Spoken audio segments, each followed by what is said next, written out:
the big argument I have when I speak with parents is if you want your kids to be fantastic in an AI economy, so to be able to be coders, to be able to work on the front end and achieve in a highly digital environment, which I think they're going to need to.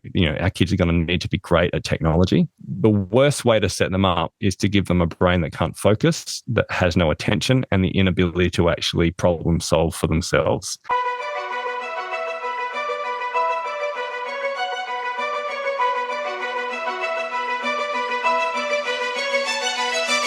I'm here back with Daniel Sih. Daniel, so nice to see you again. And I cannot wait to talk about the fracturing of the attention span and what we can do to improve our focus. Because I know, speaking for myself, and definitely for the people that I hang around with, we are all struggling with this. This is a real apropos topic for today.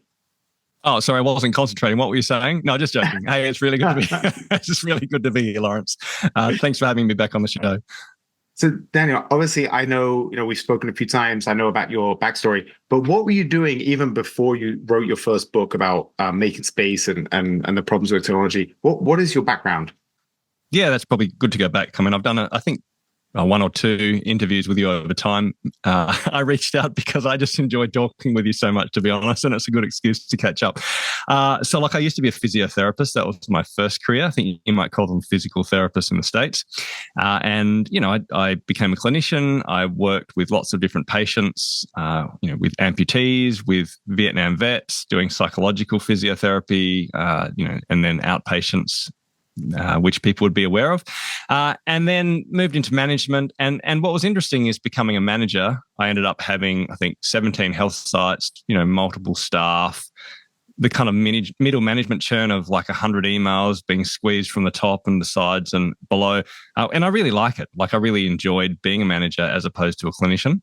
But I started to realize that the types of skills needed to lead well when you're leading people or when you're leading organizations is completely different than what I learned as a physio. I studied anatomy and physiology and kinesiology, and then I found myself basically spending a third of my day on emails dealing with messages and meetings and people problems and strategy. Do you know what I mean? And I realized, wow, this is a completely different skill set. And I just found that fascinating. And so I became obsessed really in reading about how we work and realizing that actually a lot of people don't think about how they work enough. And we don't think about how we live. We don't live intentionally. We just kind of sleepwalk through life and climb the ladder that we're on and just do the next thing because that's what everyone around us is doing. So I suppose I became obsessed with living an intentional life. And for me, that is about making space. From there, I've done a number of things. I've become a church pastor for a number of years, which is a very different profession. And I started a nonprofit. And for the last decade, I've been working as a spacemaker. So I run my own company, and essentially we work with people to help leaders make space by shifting the way they live and work, which is about productivity. But productivity meaning not just how do you get your inbox to zero and how do you organize to-do lists, but how do you think deeply about your why, how you want to live, and how to form habits around that. And so, yeah, that's what I do.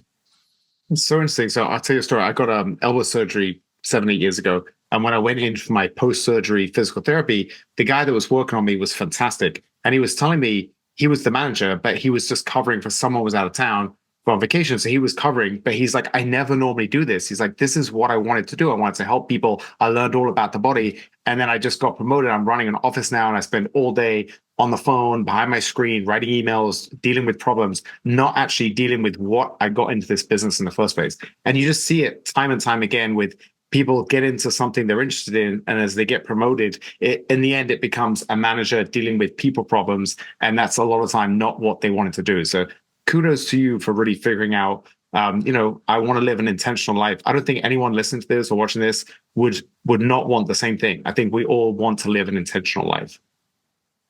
Yeah, you and I were having a small conversation, before we press record about even where my business is going, because I can manage people. I have done it, and I've run a number of organizations with either volunteers or paid staff where I've managed people. So I'm okay at it. But look, I'm in my mid 40s now. I've done a lot of reflection about what's worked and what I really like to do. And I write books, I write blogs, I write a lot. I speak. I really like keynote speaking and training, and I create new things. I love creating content. like YouTube videos and podcasts, etc. And that's what I'm good at. And I feel like that's the contribution I want to make to the world. So in that sense, I've realized that I'm actually like someone who likes doing the hands-on stuff. I don't just want to manage people who are doing the hands-on stuff. I didn't love being a physiotherapist. I actually loved being a manager. But I think when I really look at who I am, I don't want to build a big team. I don't want to manage lots of staff again. I could, like our business is continually growing, but I'm trying to think about how can I grow a business online using automated pathways where I get to create lots of content and have a company of 1 or 2 as opposed to 15. So I don't do meetings all day. And so I think that's part of being intentional. I never go to a meeting anymore unless I really want to, and it's always short and sharp and really meaningful. I haven't sat in a dull, boring meeting for about 5 years, which it was completely different when I was managing people. You just brought back an early memory of when I first moved to the US and I was working for a trading company. And like we were talking before, I'm not a morning person, but we had to be there for a 6 a.m. meeting. And so I'm half asleep and I'm sitting there and my old boss, we ranting and raving, like, we've got to do this, we're going to do that. And we'd come up with a strategy. And then the market would open at 7:20. I was in the same pit as him. So we were trading the same product. And then whatever he just spent half an hour telling us what we should do, a trade would come in the pit. He would do the complete opposite. And I would look at him and be like, why did I just wasted 40 minutes of my life with those meetings? And I think anyone that's worked in corporations knows exactly what you mean about just those pointless meetings that are just wasting everyone's time. They're not very productive. And so you just reminded me of that wonderful memory. Yeah. That's just how do you get out of meetings? That could be like a podcast episode just in itself and never be in a boring meeting again. But yeah, no, it's so true. I think, look, wherever you are, like I work with engineers, I work with teachers, I work with people in commercial areas like retail sales. Like everyone has the same experience that most people start off with a profession where they have particular skills and particular interests. And then the better they get at it, the more they end up doing admin, management, meetings, people.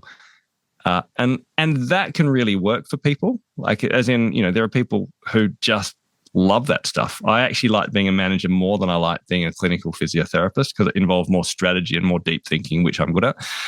But you also need to know when it's time to stop climbing the ladder. Stephen Covey says if the ladder is against the wrong wall, then every rung you walk up gets you to the wrong place faster. So he's talking about the ladder being your career, your life, and essentially there's no point going up the career ladder if it's against the wrong wall. And that's what we do. We compare ourselves with the very small group of people who we live and work around. We kind of get this myopic view about what our possibilities are. And really, we just follow the cultural story that we should go up the next rung when we get a promotion or when a gap becomes available, without ever asking the question, is this the job I actually want and will I like it? And so, yeah, I think it's worth really asking that question if you're a manager or if you've been asked to be a manager.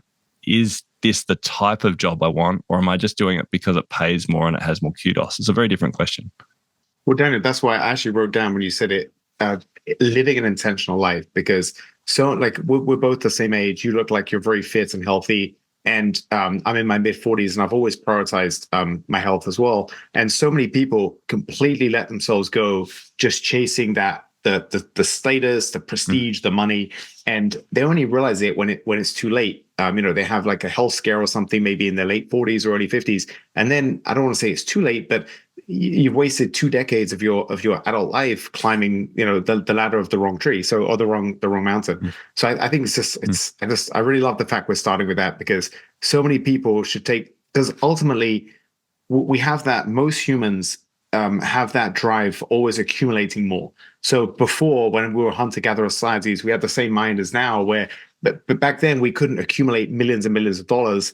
Now we can. You have these billionaires that are just, they want to be, they're ranked number 10 in the world and they want to be ranked number 1. So they have more money than they can possibly ever spend, but they're still chasing that financial goal at the expense of something else. And so many people take promotions for things that aren't going to bring them happiness. They're going to lose flexibility. It's going to add to their stress. It's going to make their day-to-day existence more miserable, but they're going to get a bit of a pay bump or a bit of a prestige bump.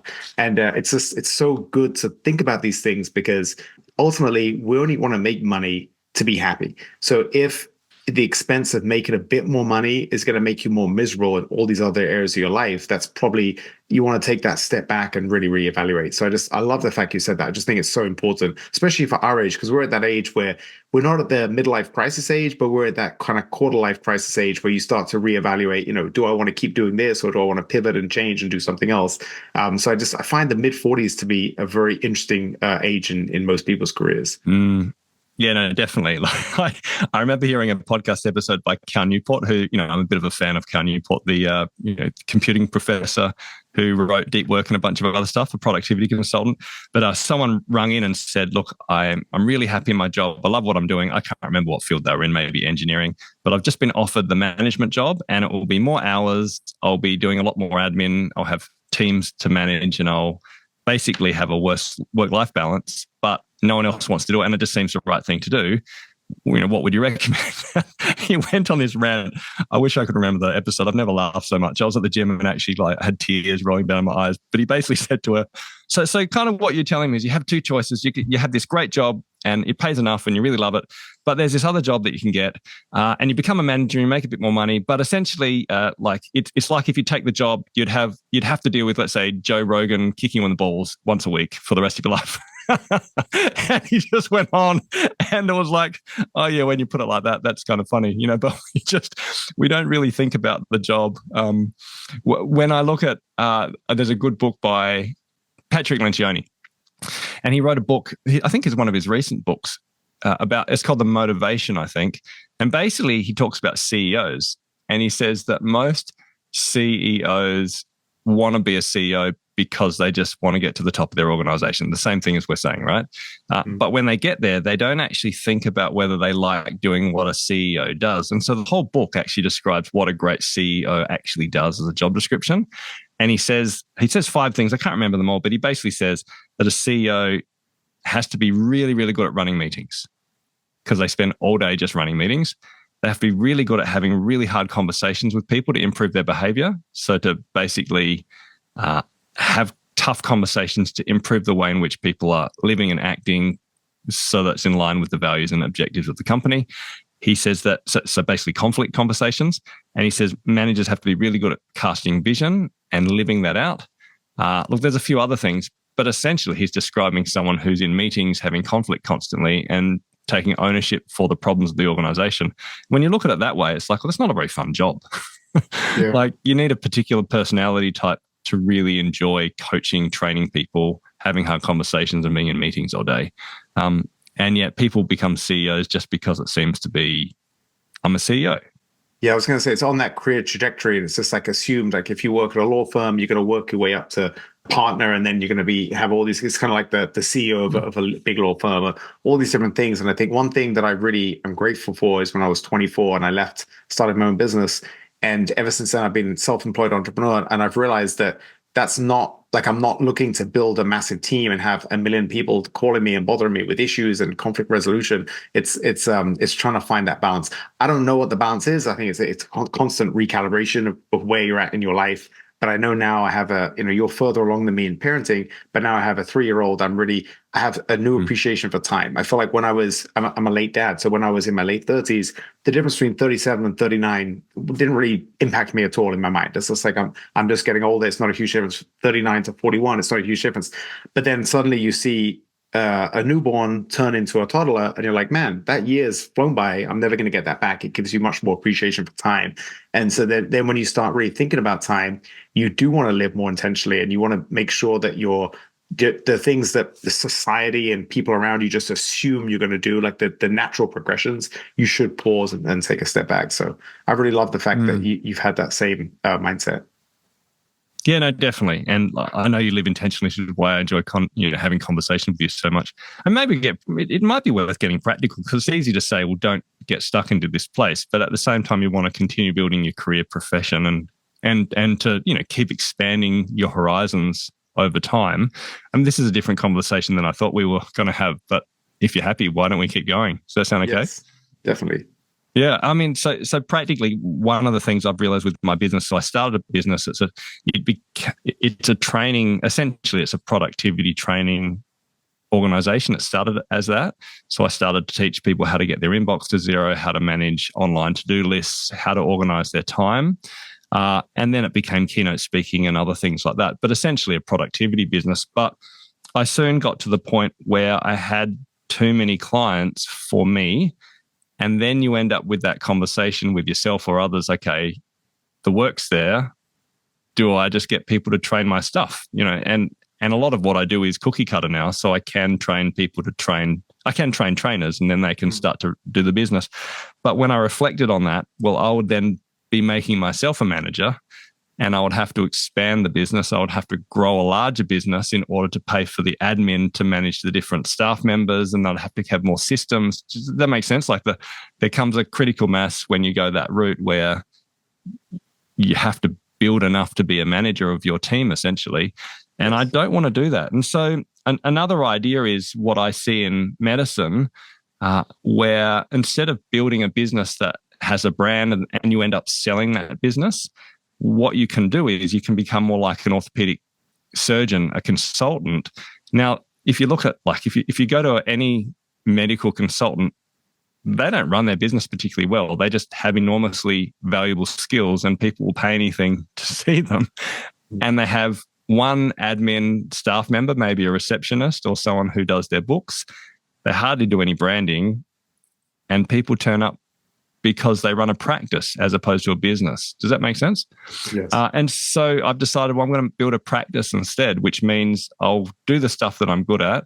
I'll have a bunch of subcontractors who are running, my admin, my finances, helping with my websites, etc. And in order to expand the influence of what I do, I'll do it online through online training, through YouTube channels, and through automated pathways. So that I can just keep being a company of one or two people and keep focusing on training, coaching, and production without having to say no to everyone. So I think if you think creatively, you can often find ways to still expand and increase your income and to grow your business and influence more people, but you just don't have to necessarily build a huge team, especially in the digital age. Well, yeah, I think there's such a. I look at my dad, and my dad is a retired pilot. So his whole life, he had one employer, one career trajectory, and it was just that was it. He worked, he retired, and then he lives off his retirement. But most people in this day and age, they don't have that luxury. So, there's certain professions where you can start and you can stay in there and be happy the whole time. But I feel like for us, like I don't know about you, Daniel, I'm terrified about AI. I think it's going to cause.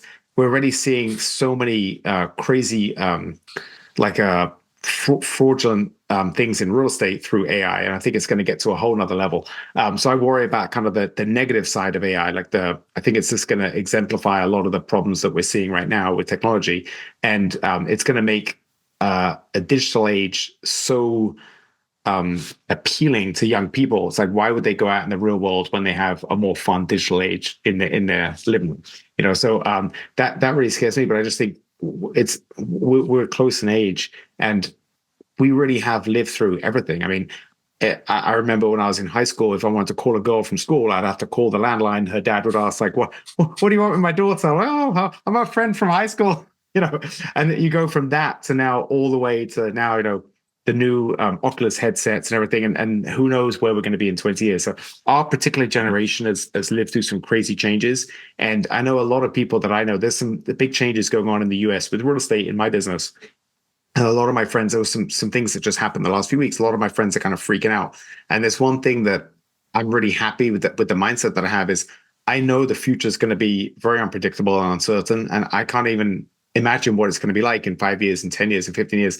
But I know that whatever happens, I'll adapt and deal with it. I'll be anti-fragile. I have that mindset. So that's something, it's taken me a long time to develop, but I think it's a very unique time that we're living through. I just think that everything seems to be speeding up, the changes, just the social dynamics. And that's one thing that, I mean, What we just talked about was fascinating. I love that idea of just being intentional with, like, the way when you were trying to decide on how to grow your business, you were intentional to make sure that you weren't doing something you don't want to be doing in 3 years if you were successful.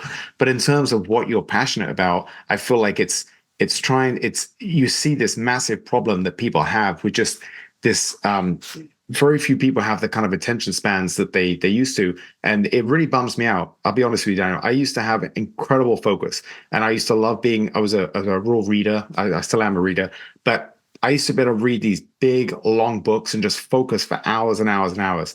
And I find it so frustrating now that I've lost so much of my focus.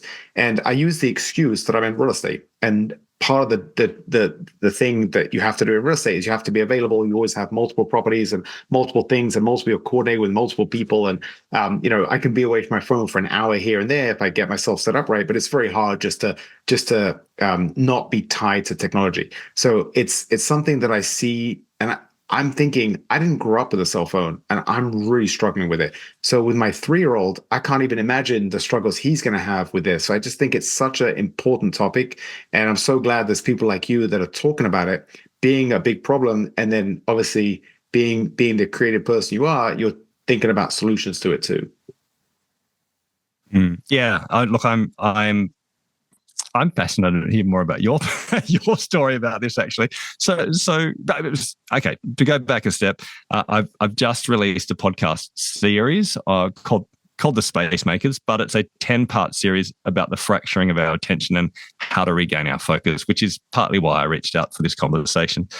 And the whole series is about why are we losing our ability to focus, but more than that, how do we regain it again? So what types of activities and practices and habits might you need week by week to reclaim your ability to read a book, or to have silence, or to reconnect with people and have friendships again in real life, as opposed to feeling like there's all these friends that you used to have, but you hardly catch up with them anymore, that kind of stuff.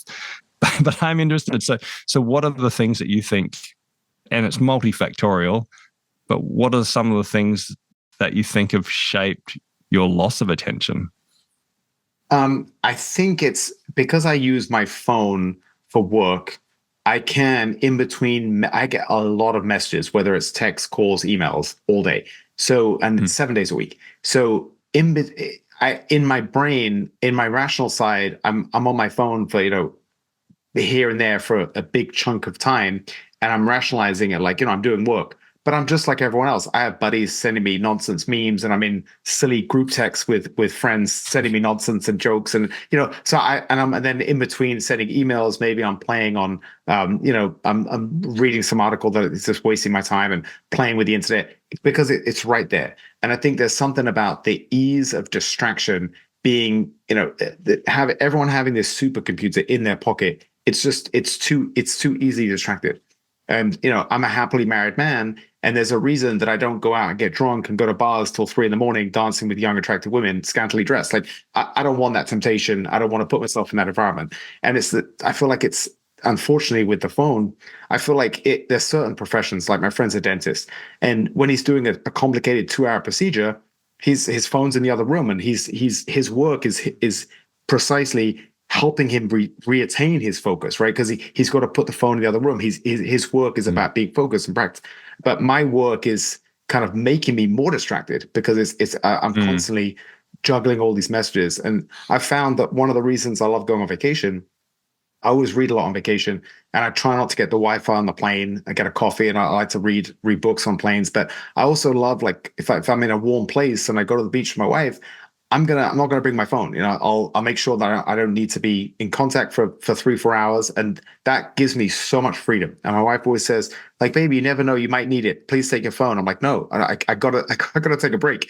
And it sucks because everything's on there. You have your phone, but you also use it for a camera, use it for your GPS if you're driving. So we're just tied to them. So it's not implanted in our skin, but it might as well be, for the how naked you are. Like, I couldn't leave the house without my phone because I need my GPS to get to all my appointments. So it's just I feel like it's just been built into the fabric of my life, and it's precisely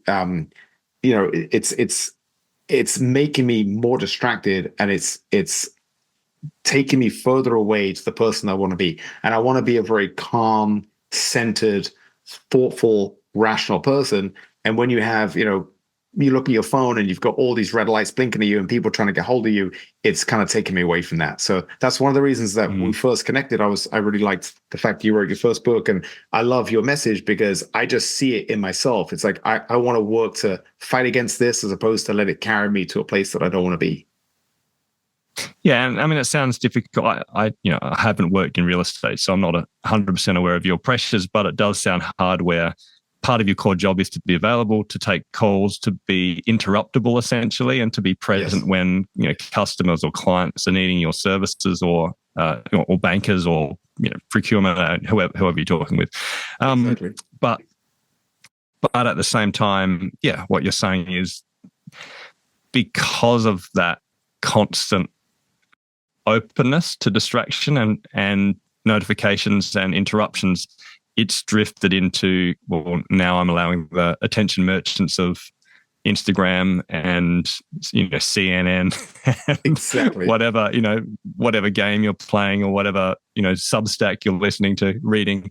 Like, it's a multitasking all-in-one device, and your brain can't tell the difference between a work-based call and a meaningless novel distraction that's been shaped by billions of dollars of research online. So that makes it hard. I can see that, particularly when you don't seem to be able to have boundaries. Like, I'd be curious, maybe this is more of a coaching question. I'm not asking you to answer it, but I know a lot of your colleagues or people who are listening here are in real estate. It'd be interesting to see if do you really have to be online 24/7? Or are there ways you could actually create boundaries and patterns for your clients and just say, this is the way the world is? I remember, I quite like a lot of Cal Newport's work where he talks about office hours, where he says that companies were finding, he gave an example of an IT company that was constantly online, constantly available to every single client, just like you mentioned. And then they realized they just can't get their work done. So they were doing it from a deep work perspective. They needed, 3-4 hours of coding time every few days to do the jobs that they were communicating about, but they were spending so much time being interrupted by the communications that they couldn't get their work done. So they literally said to their clients, well, we are no longer available all the time. We have office hours between this time and this time each day. And outside of that, unless it's truly an emergency, and and I'll be annoyed if it's not, you don't contact me, use this channel, use this form or something like that. So you give people an avenue for communicating with you, but you set up an expectation of asynchronous responses outside of particular hours, and therefore but then you need the discipline to then unplug during those non-office hours times and allow yourself to learn to focus again, or to rest, or to connect with people who you care about. What I imagine wouldn't work in any profession nowadays is what you've said, is kind of open access with notification-based workflows where you don't have clear structures or boundaries about when you're on and off. I could see that leading to a very strong fracturing of your attention. We can talk about neuroplasticity, which is the reason it's happening as well.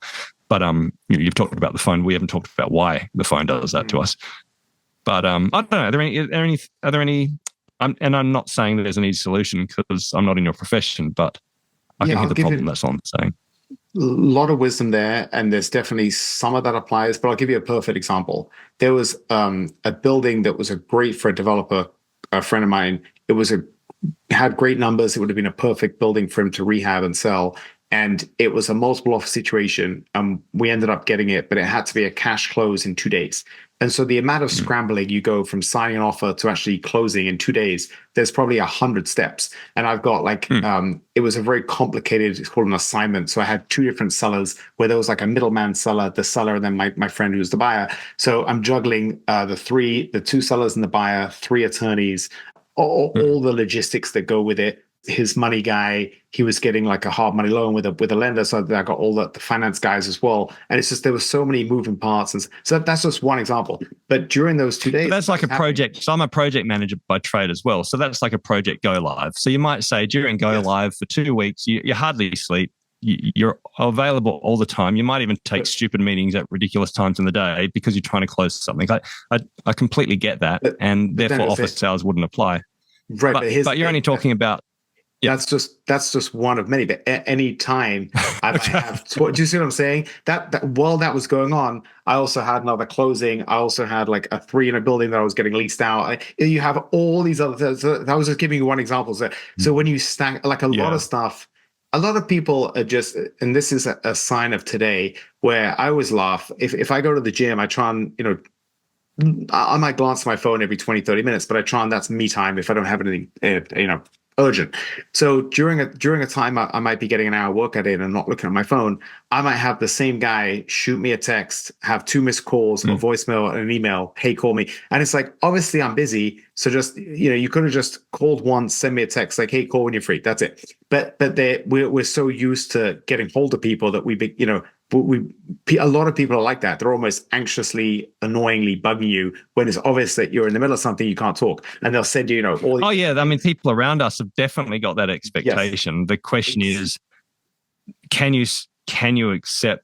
Is there a way of essentially saying no, I'm not available, and that's and accepting that you'll lose some clients as a result of that, and you might make a bit less money, but if you regain your sanity, isn't that a good trade-off? Which is kind of what we were talking about at the beginning, right?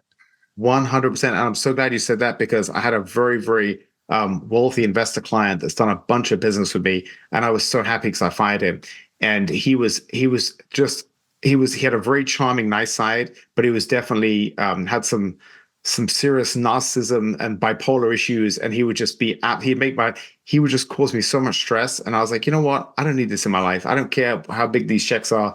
And it felt so nice to fire him. So yeah, I'm definitely working on that. It's just trying to is people that expect you to be at their beck and call. I'm turning 45 next month. Like, I'm too old for that. I'm not going to do that for anybody. So yes, you have to be prepared to lose that business. Yeah. But I think what I'm talking about is a bit more is being a professional in a difficult real estate market, where you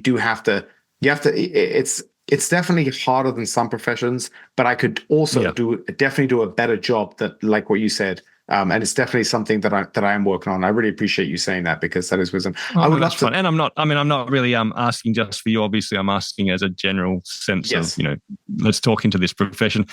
It sounds like it is a ruthless, competitive profession. I mean, I've got no doubt from what I hear that it is very difficult to survive and thrive in it. Oh, I was going to say, it does have a lot of benefits too, where, I love the fact that I work for myself. I love the fact that I deal with some wonderful people. I love being around them. I love seeing them. I love spending time with them. Every day is different. I really like that. I really enjoy the complex challenges of difficult negotiations. And there's a lot of positives too. But I think I would say the biggest negative is exactly what we're talking about. Is just the fracturing of my attention, and the way that I hate the fact that my son will be like, Daddy, can we go downstairs and play? And I'm like, yeah, just give me 2 seconds. I've got to get back to these 4 people real quick. And then I have to leave my phone upstairs when I go downstairs in the basement with him, because if I have my phone there, I'll be playing for 2 minutes, and I'm like, oh, I didn't get back to this guy. And, oh, I didn't do that. And that's the problem is I know I can tell with my mind. And that's why I love that phrase, that you started with your first book, Spacemakers, is when you have space when you make space in your mind, suddenly all these thoughts come. And that's something that I've really noticed, where if I can just take a few minutes and just close my eyes and just breathe and just relax, suddenly all these things pop in my mind, because we live in a world now, most people, where we have so much incoming stimulus, it's too much to process. So that I love that expression, making space. And I'd love you to talk a little bit about what is happening to our brains, if that's okay. Yeah, absolutely. So, I mean, I think what's happening, and I can give more complex scientific explanations and analogies, but I think what I used in my TED talk is probably the simplest. Is that, so when I was young, I used to play the piano, or my parents paid for piano lessons, which isn't always the same thing. So I practiced for about 20 minutes a day. When they nagged me, honestly, I probably did it 3 times a week rather than what I was meant to do, which was every day. But they were very patient and kept paying for piano lessons for like 10 years. And eventually I could play, some classical pieces like Chopin and Mozart by rote. I didn't need the music. My fingers could just land on the piano and I would just play, and it sounded pretty good. And I eventually started to enjoy timing and to see the world in musical ways and to feel the music. And even now I still am more of a musical person than had I not done that. Now, I haven't played the piano for I don't know, 20 years now. So I couldn't play those pieces again. I've lost that muscle memory.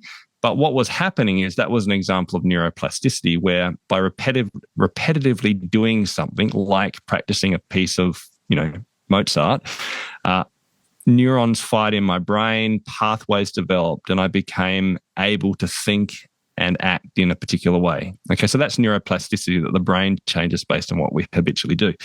The reason I use that analogy is that while I don't play the piano anymore, I do practice the internet a lot.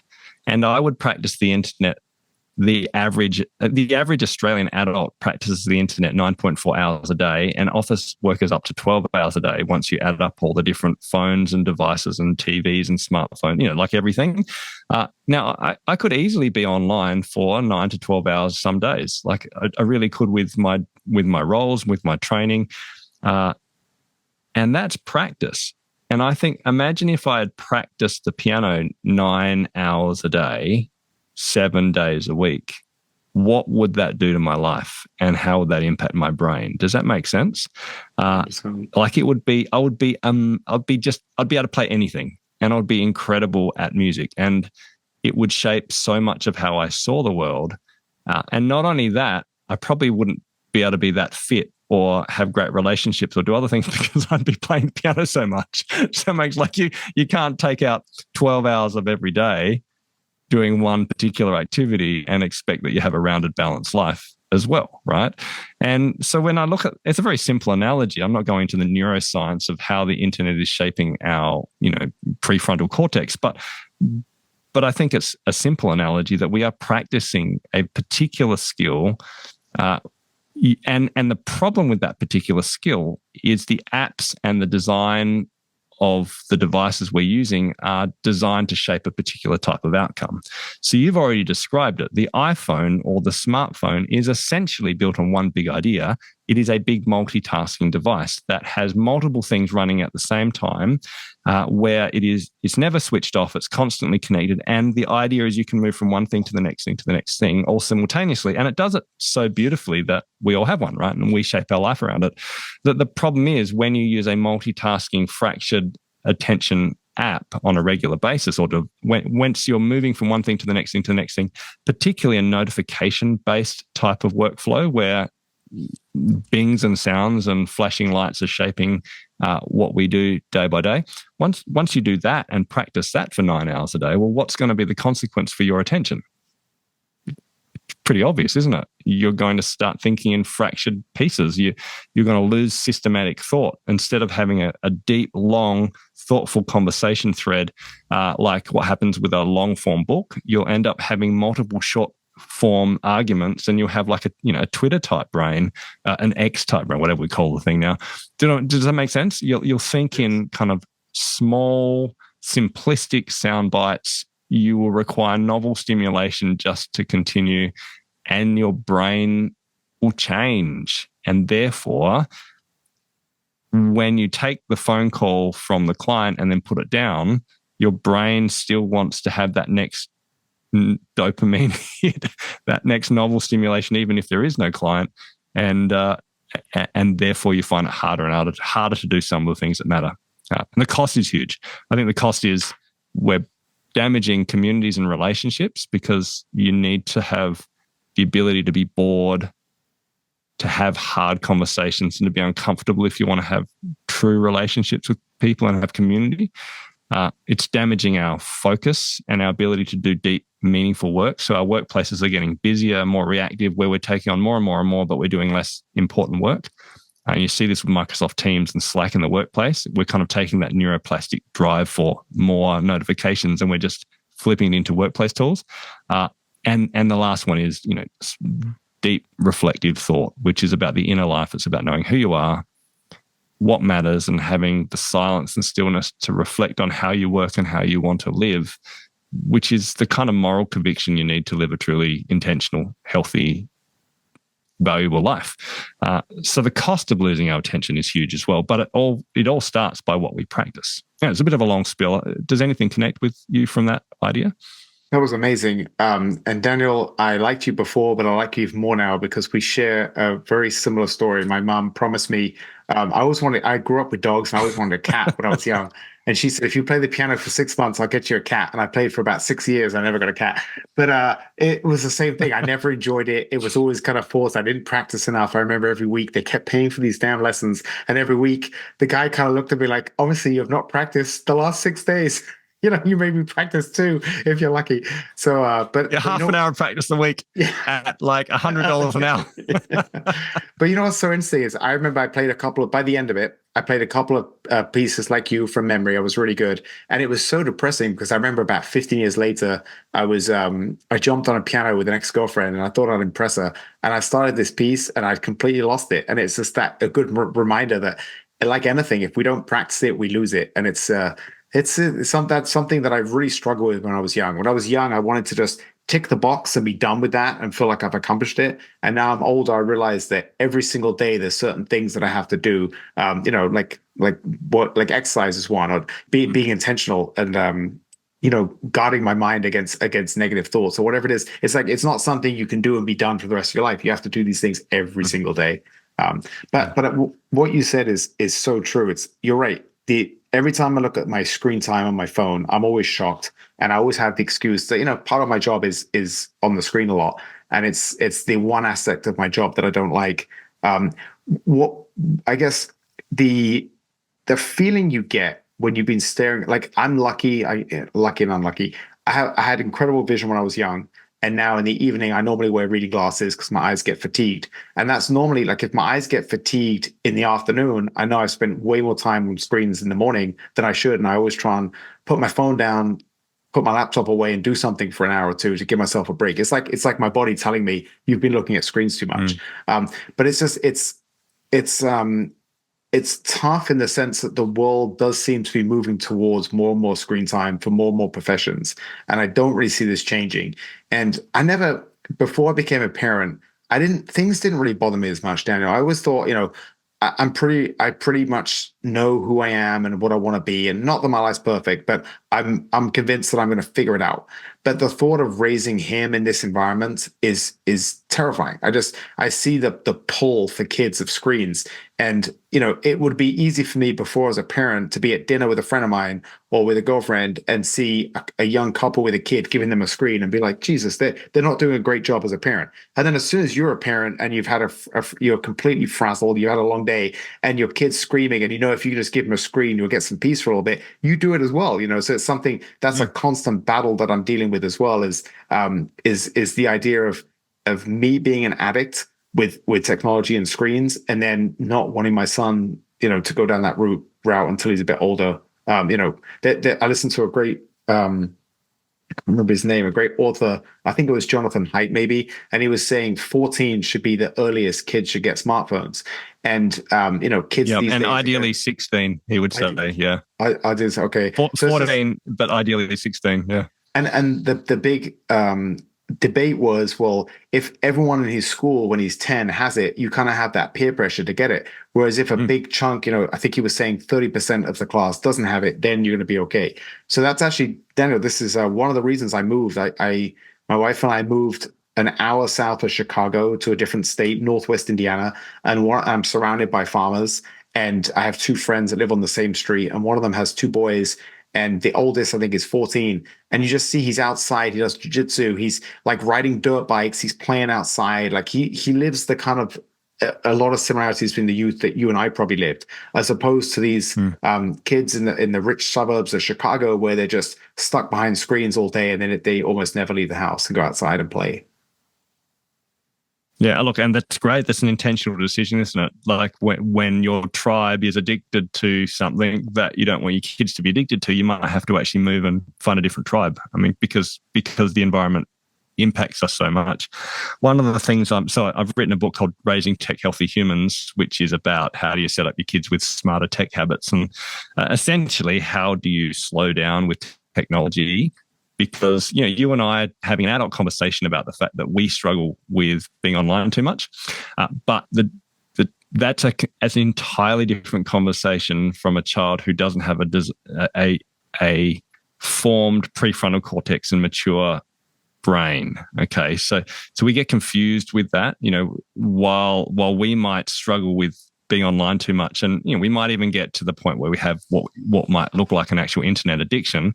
We're doing so on the back of a fully formed prefrontal cortex and the ability, which means a brain that can think, that can rationalize, that has the ability to have certain levels of impulse control and mood regulation and patience and kindness. None of these things form accidentally. They form through practice. It's a neuroplastic thing again, right? So our children need lots of play. They need lots of outdoor time. They need lots of relationships and community, which is what forms them in a healthy way. And the reason Jonathan Haidt is saying like 14 to 16 is because it's about that time that the remodeling of the brain is to the point where kids can probably start to modulate or regulate to some point some of the highly addictive apps that they use on the internet. In reality, they probably can't, but it's quite different than 10 years old where they, as their brain is forming for the very first time, you're giving them highly addictive attention-sapping apps, which will fracture their concentration in a big way and make it harder to learn as they're older.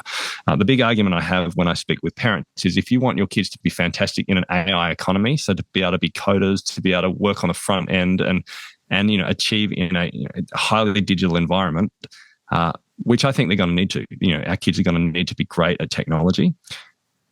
The worst way to set them up is to give them a brain that can't focus, that has no attention, and the inability to actually problem solve for themselves. And so by giving kids iPads and Minecraft and Fortnite at a young age, you're reducing their ability to develop the type of brain that can lead the types of tech economies that they're going to need to thrive in. By slowing them down, giving them more play, more relationships, more community, more time on dirt bikes and riding and reading physical books. By slowing them down from a stimulation perspective, they'll end up having a healthy brain, which can then allow them to be healthy adults that can thrive in a changing world. So I think that's worth knowing. I mean, in reality, like you said, we give our kids screens because everyone else is doing it. There's so much peer pressure and we're smashed and tired because of the world we live in that we give them a screen just because we're tired. And I think that's quite reasonable as well. It's not that we're saying we'll give them an iPad so that they can actually become kind of AI technicians when they're 30, but it's also helpful to know that actually slowing down is good for their learning, not just for their mental health and development. Does that make sense? 100%. And one thing I really liked about, I think it was your second book, is you're very humble and you talked about how you're writing this book on focus or on technology, and then your kids are complaining and they're fighting over their iPad or whatever else. You're just very humble about, you don't pretend that you have all the answers. Well, one thing that I heard recently was I love Tim Ferriss and some of his podcasts, and he's written some great books, but a lot of parents and men look to him for advice, and here's a guy, he's never had a family, so it's going to be very hard for him to even understand the complexities and how I've changed so much in the 3 years since I had my son. So one thing I like about you is you're talking about this from a position of someone who's had to struggle with 3 kids and juggling career and your wife and your friends and your kids, and you're juggling everything, and just how chaotic it is. So that's one thing I really like. Oh yeah, and I'm hopeless at it as well. Like you said, I'm like you. The reason I write about fractured attention and focus, and because I work from home. I'm online all the time. Now, look, when I say I'm hopeless, I'm a lot less hopeless than I would be if I hadn't put a lot of time and energy into thinking about attentional living. But even now, I mean, out of all the things we've done, I still see one of my children who now has a phone because they're nearly an adult, and I just see how quickly they get sucked into, this crazy world. And but they also have more awareness, and they still have digital free meals, and they still have times and rhythms, and they've still got a healthy brain because they didn't start too young. So, but I wrestle just like you do with, the challenges, what it looks like to try to do a good job, and you win some days, you lose some others, that's the world we live in. Well, what are some of the things that, as if you were giving me advice from one parent to another, you're further along this road than me. I feel like it's... Don't do it now. Yeah. But it's so much easier now because he's still 3 and he's not in school. I feel like as soon as kids are around other kids, it becomes the peer group and then the pressure. But is one of the best advice you could give to parents is just delay for as long as you can when the kid gets a smartphone. There's almost a movement where a lot of people, and I've thought about this too, about getting an old school flip phone that doesn't have the internet for if I need to make emergency calls or something, I can bring that with me on a long hike or something, but it's not going to distract me because it doesn't have internet connection. And I've heard of parents now are giving their kids phones like they used to have where it's only a phone. So if you need a call to get picked up or you get in trouble, you can call home or call me, but I'm not giving you a smartphone because I know what it's going to do to your brain. Yeah. Look, I would definitely agree that one of the key principles is go slow. And what I mean by go slow is you're going to have to go slower than almost everyone around you if you want to have your child have a healthy, sensible relationship with technology, because our culture's moved so quickly into an unhealthy direction that you just can't use the tribe as your metric of what works or not. And it's not a moral thing. It's not a judgment thing. But the reality is, and if you read Jonathan Haid's work and, Jean Twenge and others, I mean, the mental health outcomes of kids who have smartphones when they're in primary school is terrible, particularly teen girls. If you want, there is an increasing link between depression, anxiety, self-harm, and even suicide, particularly in teen girls, particularly between the ages of about 12 and 14, 15. Basically, give your girls Snapchat and Instagram, and you are increasing significantly the risks of them having bad mental health outcomes. Now, that is so in this sense, I'm now quite comfortable saying that you do need to go slow, just like I would feel comfortable in the 80s when everyone knew that cigarettes gave you cancer, but you still saw doctors smoking in in hospitals. We should have been quite comfortable saying to parents, don't let your kids smoke. Does that make sense? The legislation will catch up because you can't have an entire generation who are racked with anxiety and depression and it not eventually be legislated against or sued against. But we're in this kind of in-between time now where I think the evidence is probably strong enough to say we know that TikTok causes anxiety in particularly teen girls, but also boys are having bad outcomes too.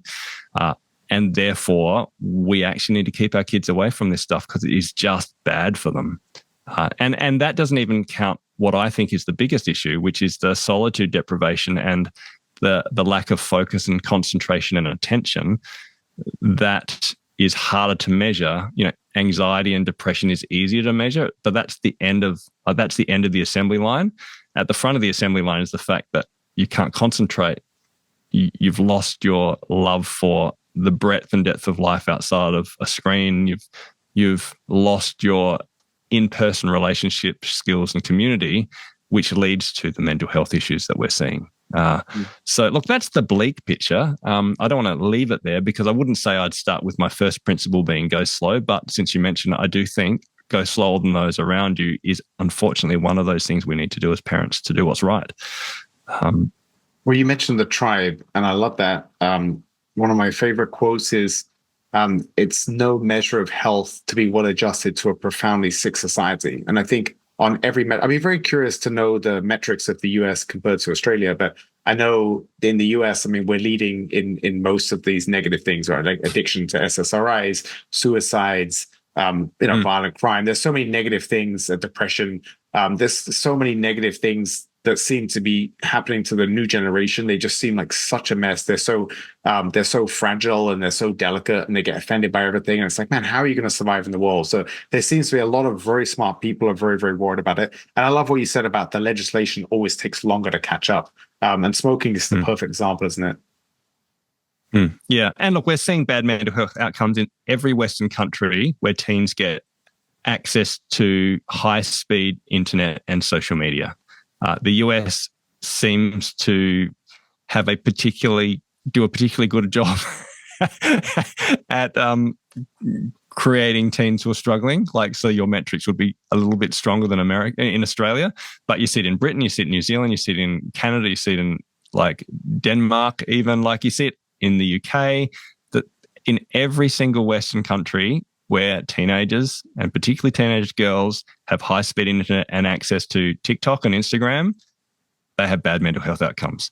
And we know it's not just a causative type thing because, for example, there's studies like there was a great research study which looked at towns in Canada, hilly, rocky towns where they couldn't easily get access to the internet, and the mental health outcomes of teens were better.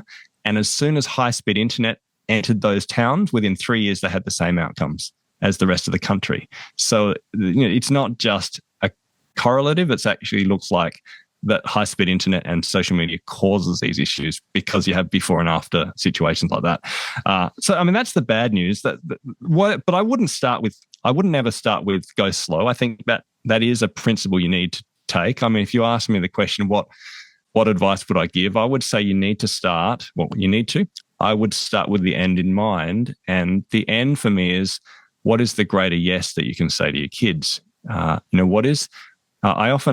parenting seminars around the country, and I'll often start with the question, think about your childhood and think about some of the best experiences of life, the ones that gave you great joy, that give you memories that make you shine, that make you feel alive. And I hear those stories. And guess what types of stories they are? Can you imagine the types of things that people talk about? I'll give you two that just came to mind.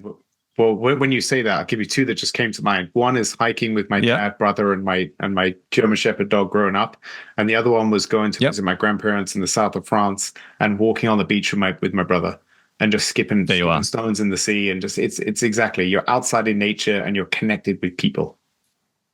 Done. I've asked hundreds of people, all right, and they always say stuff that is outdoors in nature or connected with people they care about.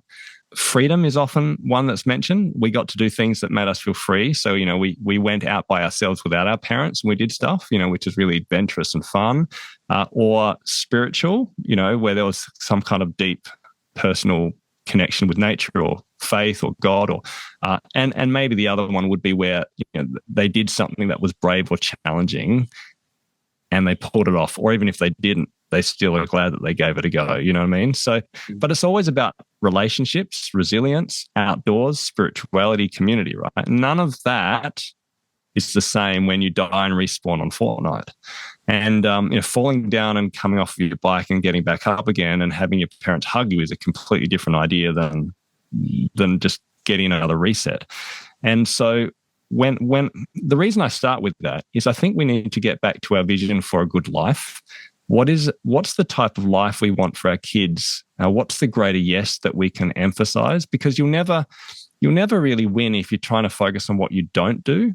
I called my book Raising Tech Healthy Humans because I want the focus to be on the breadth and depth and wonder of humanity and the amazing things we can do in our life, like hiking and walking and playing chess and board games and climbing trees and riding bikes and going on adventures. And there is just so much life that we can participate in, and yet we're obsessed with this glowing rectangle that is a part of life, but we don't want it to be the gravitational center of our kids' lives. And for that, it requires that we have an imagination of life for ourselves and for our kids beyond a screen. And it's that bigger, better, broader imagination of what life could be that has to shape the context of how you make decisions around screens, I think. If you start with cyber safety, if you start with screen time, if you start with the fears and worries about anxiety and depression in the internet, you'll kind of worry yourself into like a haze. Whereas if you start with, wouldn't it be cool if we actually built a zip line, and how can I get some sunshine, or what might it look like to have a digital free meal and actually ask questions about our day without a screen? If you start with a positive vision of life, then I find it less paralyzing, and you've got something practical that you can do that is a win no matter what happens with the screens at a future time. Does that make sense? So psychologically, that's 100% correct, isn't it? If you just focus on the negative, it's going to be very demoralizing and uninspiring. So I love that. Yeah, focusing on the positive. One thing that I've always considered myself extremely lucky, and I'm sure some of it's due to me nurturing relationships, but I've always been blessed to have more people that I want to spend time with than I have time to even see. Like I've such a rich social network in Chicago. And that's one of the reasons when we moved, it had to be within an hour drive, both because of work and also because a lot of connections that I have. So right now I'm in my office in downtown Chicago recording this. And after this, I'm going to do a little bit of work. And then I've got a dinner for my friend's 50th birthday. One thing that drives me crazy, though, is, and I'm guilty of it, but definitely not as bad as some of my friends, is when four guys are getting dinner and everyone's on their phone at dinner. And it's like occasionally there'll be a time where, oh, shit, I forgot to get back to this guy. I'm going to text him, yeah, I'll email you tonight or something. I do that sometimes too, but I try to keep it to a minimum. And what I'm going to do after this conversation is, and I've been doing this more and more, is if I go out to dinner, I'm just going to leave my phone in my car. That way I can't be tempted. It's not even off in my pocket. I just don't even want it within arm's reach. But that's something that, some of my friends get really mad at some other friends, like, Jesus, bro, put your phone away. And it's just because they're so damn tempting. So that's the other thing that's frustrating is when you're spending time with people and they're not actually they're half there and they're half not. And that's one of the reasons, Daniel, that I love jiu-jitsu so much is I taught a class today. I teach on Wednesdays. And when you're there, you're training with people, you're completely present. The phone's not within arm's reach. And it's such a nice break. I used to think I did it to learn jiu-jitsu. And now I feel like the reason I go there is to get a break from screens, from people bothering me, from anything else. It's one of the few things that I do in during my week where it is 100% present. And I really love that. I like that. And I wonder if the question might be, how can you replicate that to a certain extent in other environments? Yes. And it might involve even, if you're going out with a bunch of mates and you see them regularly, you might be able to have an honest conversation. Hey, I don't get out very much and I don't spend time with you very much and I want it to be quality. What do you reckon about the idea of we all leave our phones on silent and put it away? And, when we eat, because that would increase the ability to make this worthwhile. And exactly. The friends that want to do that with you, hang out with them more. I mean, it's tricky, isn't it? I like what you said about jiu-jitsu. That's a great insight. Well, I'll tell you that. So you just reminded me of something. So I wanted to run a marathon on every continent, and I'd done 6. The one I hadn't done was Antarctica. And last year, it was actually January 1st, I ended up doing it. I had this trip to Antarctica for 1 week, and I went there to run a marathon, and it was going to be a vacation. My wife came, and I was with a small group, and it was us and 2 other couples, and the other 2 couples, one was from Israel, one was from Dubai, and they were both Uber. They were a little older. They were just incredibly successful CEOs, and one of them had a company of, I think it was like 14,500 employees. He did all of the waste management for the entire Middle East region, and just incredibly wealthy, incredibly successful, incredibly busy. And I remember talking to him, and he said by the end of it, we had no connection for 6 days. It was the only time since I've been in real estate where I was completely off the grid for a week. And of course, I set up everything before. I had people covering me. People knew. It was kind of slow because it was over Christmas and New Year, but still, it felt so nice to be free. And it's something that you can't get in an hour or two. It's something after a few days of realizing this is what life's like, where you just can't be your attention. You just can't have these things incoming, that whether it's email, whether it's calls, whether it's messages, whether it's temptation from games or whatever it is, the internet. It felt incredible. And this guy, the guy from Dubai, Khalid, he said to me, he said, Lawrence, I came here because I've always dreamed about seeing Antarctica, but I've been so happy that no one's been able to get hold of me. And I've realized that I have to do this more. And I realized the same thing. I realized that I came there to run this race. It was like a bucket list thing I wanted to tick off the list of life goals. But that just spending a week where we would have breakfast together, would have lunch together, would have dinner together, the 3 couples, and just would do hiking and would do activities outside, ice climbing and all this cool stuff coming out of crevasses, really active adventure, physical stuff. And it was incredible. I got so much out of that week, and I really do believe that a large part of it, of course, I'm in this incredible place in the world, which was just wonderful. But the fact that I had complete attention and I had no distractions for a week, no technology, it was amazing. And I've said since then, I want to do one trip. It's very hard in my business, but not impossible, like you said.